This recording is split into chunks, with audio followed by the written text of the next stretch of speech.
എന്തൊക്കെ എല്ലാവരും വിശേഷങ്ങളും സുഖല്ലേ? നമുക്കവിടെ സുഖമാണ് കേട്ടോ. അൽഹംദുലില്ലാഹ്. അന്നൊന്നും പത്തിരിപ്പണിയിലൊന്നുമല്ല. 30 ദിവസം കഴിയണ്ടല്ലേ? പിന്നെന്താ, അപ്പം ബിരിയാണി വെക്കാമെന്ന് പറഞ്ഞപ്പോൾ ബിരിയാണീൻ്റെ പരിപാടിയിലാണ് കേട്ടോ. അപ്പം നമ്മൾ ചിക്കൻ ഒന്ന് ഹാഫ് വേവിലൊന്ന് പൊരിച്ചെടുക്കട്ടെ, എന്നിട്ടാണ് ബിരിയാണി വെക്കണത് കേട്ടോ. അപ്പോൾ അത് എങ്ങനെ ഉണ്ടാക്കണം, ഞാൻ ഉണ്ടാക്കുന്ന രീതി ഇങ്ങോട്ടൊന്ന് കാട്ടിത്തരാമെന്ന് വിചാരിച്ചു.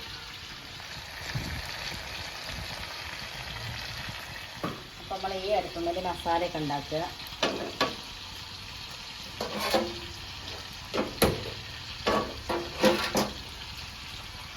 ബിരിയാണി എല്ലാവരും ഒരു ബിരിയാണി തന്നെയാണ്, പക്ഷേ പലരും പല രീതിയിലാണ് ബിരിയാണി ഉണ്ടാക്കുന്നത്. നമ്മൾ മസാല ഉണ്ടാക്കാൻ വേണ്ടി നമ്മളൊരു ചെമ്പ് വെച്ചിട്ടുണ്ട്. അപ്പോൾ ബിരിയാണിക്ക് വേണ്ടിയിട്ടുള്ള സാധനങ്ങളൊക്കെ തയ്യാറാക്കി വെച്ചിട്ടാണ്. നമുക്കതിങ്ങനെ ആയിട്ട് കൊടുത്താൽ മതിയല്ലോ. ആദ്യം ഇതുണ്ടാക്കാൻ വലിയ പ്രയാസമല്ലേ, കരിഞ്ഞ് റെഡിയാക്കാൻ. അതൊക്കെ ആയി. ചിക്കനൊന്ന് വെന്ത് വരട്ടെ. അപ്പോൾ ഇത് സവോള ഉണ്ട്, തക്കാളി ഉണ്ട്, പിന്നെന്താ ഇഞ്ചി വെളുത്തുള്ളി ചതച്ചത്, പച്ചമുളക് പിന്നെ ചതച്ചിട്ടില്ല, ഇങ്ങനെ ഇട്ട് കൊടുക്കുകയാണ്. പിന്നെ കുറച്ച് തോന മല്ലിച്ചപ്പും പൊതിഞ്ഞ് കിട്ടാം. ഇത് എത്ര കുറേ തോന ഇട്ടാലും നമുക്കത് നല്ല ടേസ്റ്റാണ് ബിരിയാണിക്ക്. കൂടുതലായിട്ട് ഇടണം. പിന്നെ മസാലപ്പൊടികളൊക്കെ ഇടുമ്പോൾ കാണിച്ചു തരട്ടോ. കാണിച്ചൊക്കെ ഇട്ടാം. നമ്മളൊരു 4 ആൾക്കുള്ള ബിരിയാണിയല്ലേ ഉണ്ടാക്കുന്നത്.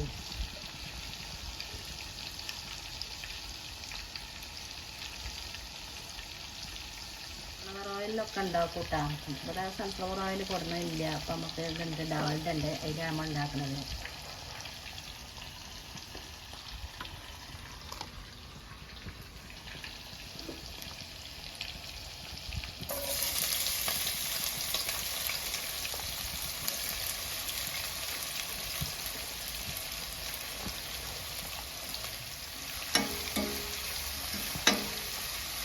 നല്ലോണം ഒന്ന് വയന്ന് വരട്ടെ. കുറച്ച് ഉപ്പിട്ട് കാണ്ട് നല്ലോണം ഇളക്കി കാണ്ട് അങ്ങനെ മൂടി വെച്ചാലും പെട്ടെന്ന് നല്ല വാടി കിട്ടും.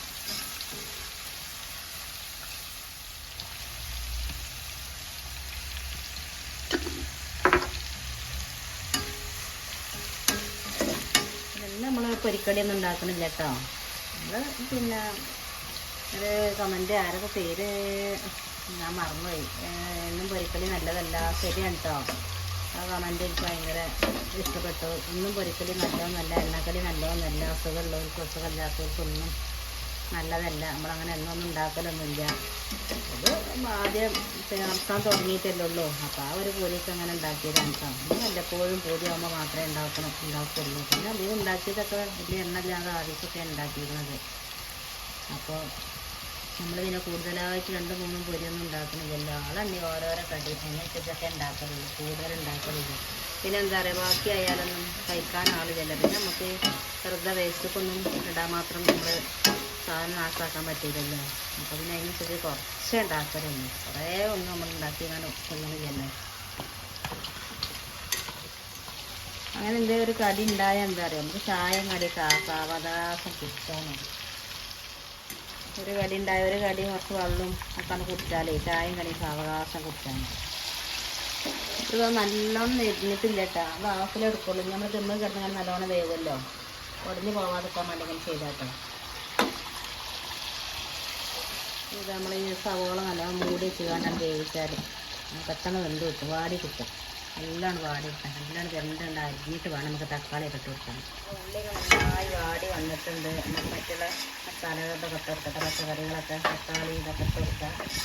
നമ്മളെ വീഡിയോ ഇഷ്ടപ്പെട്ട എല്ലാവരും ഒന്ന് ലൈക്ക് അടിക്കാൻ മറക്കല്ലേ മക്കളെ. പുതുതായിട്ട് കാണുന്ന കൂട്ടുകാരാരെങ്കിലും ഉണ്ടെങ്കിൽ ഒന്ന് സബ്സ്ക്രൈബ് ചെയ്യുകയും ചെയ്യുക. നമ്മുടെ വീഡിയോ കണ്ടെന്ന് സപ്പോർട്ട് ചെയ്യട്ടെ എല്ലാവരും.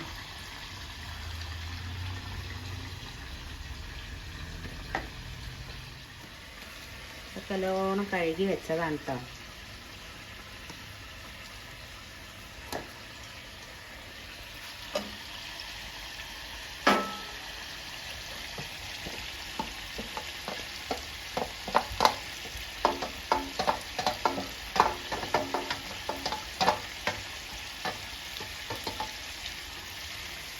നമ്മൾ ഉള്ളിയെല്ലാം വാടി വന്നതിന് ശേഷം തക്കാളി ഇട്ടു, പിന്നെന്താ വെളുത്തുള്ളി, ഇഞ്ചി, പച്ചമുളക് ഒക്കെ ഇട്ടിട്ടാണ്. ഇത് നല്ലോണം വഴന്ന് വന്നിട്ട് നമുക്ക് മസാലപ്പൊടികളൊക്കെ ഇട്ട് കൊടുക്കാം. ഓരോരുത്തരും ഓരോ രീതിയിലാണല്ലോ വെക്കുക. നമ്മൾ ഉണ്ടാക്കുന്ന രീതി കാണിച്ചു തരിക.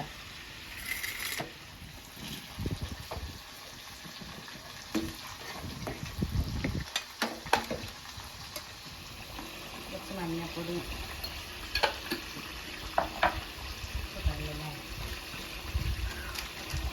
കുറച്ച് ബിരിയാണി മസാല ഇട്ട് കൊണ്ടാ, കുറച്ച് ഗരം മസാല,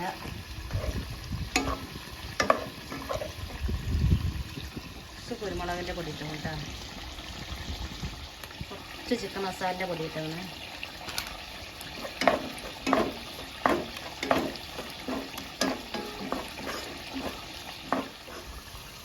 നമ്മൾ കുറച്ച് കറിവേപ്പിലയും പിന്നെ പുതിനയിലയും മല്ലിച്ചപ്പും കൂടി ഇട്ട് വെക്കട്ടെ.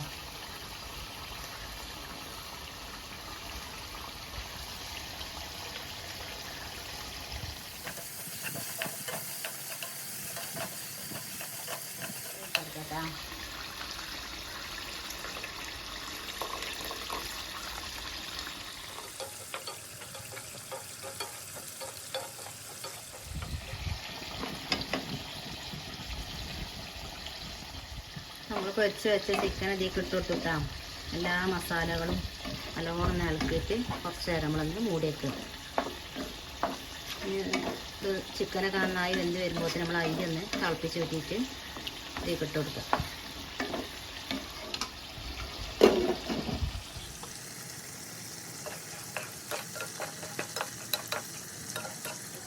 കുറച്ച് വെള്ളം അടുപ്പത്ത് വെച്ചിട്ടുണ്ട്.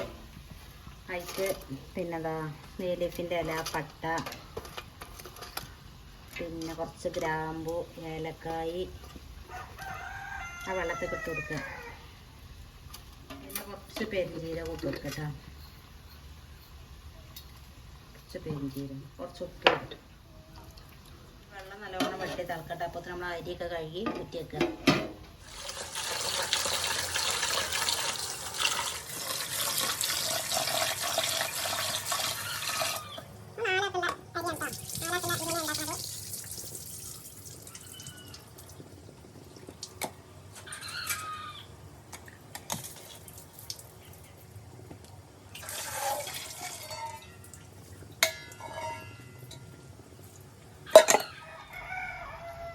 ചെറുനാരങ്ങ നീരേ അരി തിളപ്പിച്ചാളെ വെള്ളത്തിൽ കൊഴിച്ചെടുത്താൽ അരി അങ്ങോട്ട് വേവ് കയറൂല. ബിരിയാണിക്ക് ഒരു സമ്മന്തി കേട്ടോ, സുർക്കായിട്ട് ഇഞ്ചിയും പച്ചമുളകും തേങ്ങയും സുർക്കയും കൂടെ ഉള്ളൊരു സമ്മന്തി കേട്ടോ, ഉപ്പിട്ട് കാണ്ട് അതാണ് ഉണ്ടാക്കുന്നത്, തൈരല്ല. പിന്നെ എൻ്റെ അമ്മ മരിച്ച ദിവസമാട്ടോ അന്ന്, 26ാമത്തെ ആണ്ടാണ് എൻ്റെ അമ്മ മരിച്ചിട്ട്, 26 കൊല്ലമായിട്ടോ.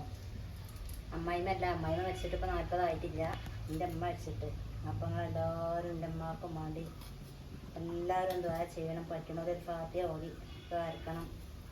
സാധാരണ അല്ല 25 ആണ്ടും ആ ദിവസങ്ങളിൽ ഞങ്ങൾ കഴിച്ചിട്ടുണ്ട്. പിന്നെന്താ ഇന്നിപ്പോൾ ആ ദിവസം കഴിച്ചിട്ടില്ല, ഈ മാസം കഴിയുമ്പോഴത്തേന് കഴിച്ചാന്നാണ് പറഞ്ഞേക്കണത്. എൻ്റെ സൽക്കാരം വരെ എൻ്റെ അമ്മ മരിച്ചാലും എൻ്റെ കല്യാണമൊക്കെ എൻ്റെ സൽക്കാരം വരെ, സൽക്കാരമല്ല നോമ്പർപ്പിച്ചൽ, ഫസ്റ്റ് അന്നൊക്കെ നോമ്പർപ്പിച്ചലല്ലേ, ചങ്ങായിമാരും എല്ലാവരും കൂടി നോമ്പറക്കാൻ വരല്. അന്ന് ജീപ്പിലൊക്കെ നിറച്ച് അന്നൊക്കെ ജീവിതത്തിൽ 2 ജീപ്പിനൊക്കെ ആളാളെ നോമ്പറക്കാൻ വരലല്ലേ. അങ്ങനെ വന്നത് തന്നെ എൻ്റെ അമ്മാൻ്റെ ആണ്ടുകൾക്കാട്ടോ. പിന്നെ ഫസ്റ്റത്തെ ആണ്ടേനു, ആണ്ടിൻ്റെ അന്നാണ് ഞങ്ങളെ ഫസ്റ്റത്തെ നോമ്പർപ്പിച്ചത്. അപ്പോൾ നോമ്പ് 5 ആവോളം കാത്തുനിന്ന് പറയാം. അപ്പോൾ പുതിയാപ്പിളാരെ ഒന്നിന് കണ്ടിട്ടങ്ങനെ നോമ്പർപ്പിച്ചതേ. അപ്പോൾ ഏതായാലും ഫസ്റ്റത്തെ ആണ്ട് സാറാക്കി കഴിച്ചല്ലേ, ആ കൂട്ടത്തെ കൂടിയാണ് പറപ്പിച്ചേക്കണം കേട്ടോ. 26 കൊല്ലായി. വെള്ളം നന്നായി വെട്ടി തിളച്ചിട്ടുണ്ട്. അപ്പോൾ നമ്മൾ കഴുകി വാരിച്ചരി ഇട്ട് കൊടുക്കാം കേട്ടോ.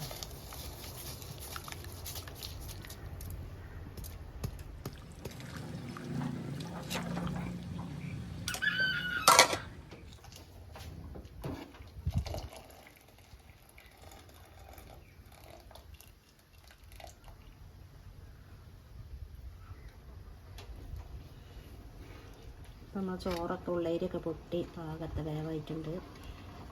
കുറച്ച് ദമ്പ് കിടന്ന് കാണ്ട് മുഴുവനായിട്ട് വേവുമല്ലോ.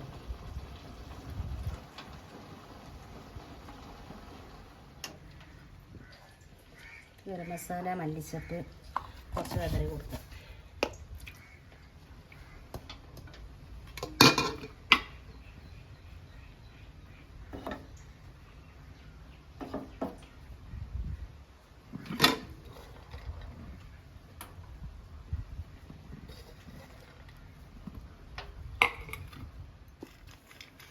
ഗരം മസാല, മല്ലിച്ചപ്പ്, പിന്നെന്താ കുറച്ച് അണ്ടി, മുന്തിരിയും കുറച്ച് സവാളയൊക്കെ വറുത്തച്ചതുണ്ടായിരുന്നു. അതൊക്കെ പാടെ ഇങ്ങനെ മേലൊക്കെ ഇട്ട് കൊടുത്തിട്ടാ. ഇനി ഒരു 10 മിനിറ്റ് നേരം ഇങ്ങനെ ആവിയിൽ കിടന്നുകാണ്ട് വേവട്ടെ. ആവി ഇങ്ങനെ പുറത്തേക്ക് വരുമ്പോൾ കുറച്ച് ചോർക്കേജ് വെച്ച് കൊടുക്കുക. നമ്മളെ സ്റ്റോറൊക്കെ സൂപ്പറായിട്ടുണ്ട്.